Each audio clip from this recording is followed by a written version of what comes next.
Caitlin Clark was still in high school when the Indiana Fever last made it to the postseason in the Women's National Basketball Association, or WNBA. Incidentally, it was the Indiana Fever that picked Clark as number one in this year's WNBA draft. This was after Clark declared herself available for this year's draft after 4 years of playing for the Iowa Hawkeyes. The Fever languished at the bottom of the standings since 2016, the reason why it was able to draft Aliyah Boston as number one pick last year.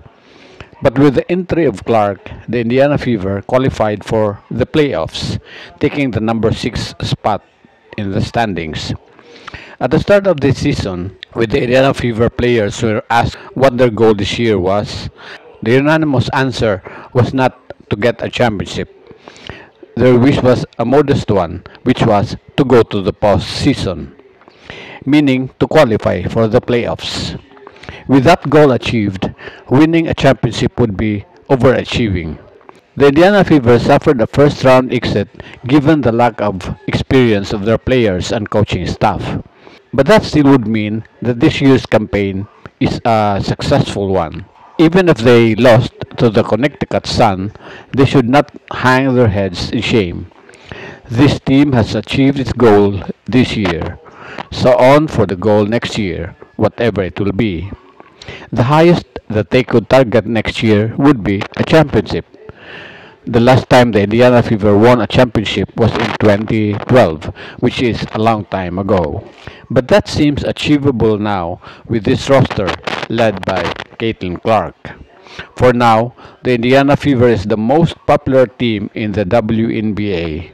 With a rising number of people watching Indiana Fever games, the economy in Indianapolis has also risen. This also happened in Iowa when Clark was a player there. The US media calls it Clarkonomics, which refers to Caitlin Clark's effect on the economy. Expect the salaries of Indiana Fever players to rise also. As the saying goes, a rising tide lifts all boats. When the economy of Indianapolis rises, so too that of the Indiana Fever. The Fever, after all, is a business proposition. In a way, this would affect the WNBA also. This year, more eyes are on the league, and there is an eruption in attendance, especially in places where the Indiana Fever plays. I myself did not watch the WNBA games until Caitlin Clark came along. I say that some Filipinos who now live in the United States now go to WNBA games and are watching the women's game, which is a good sign. Thank you.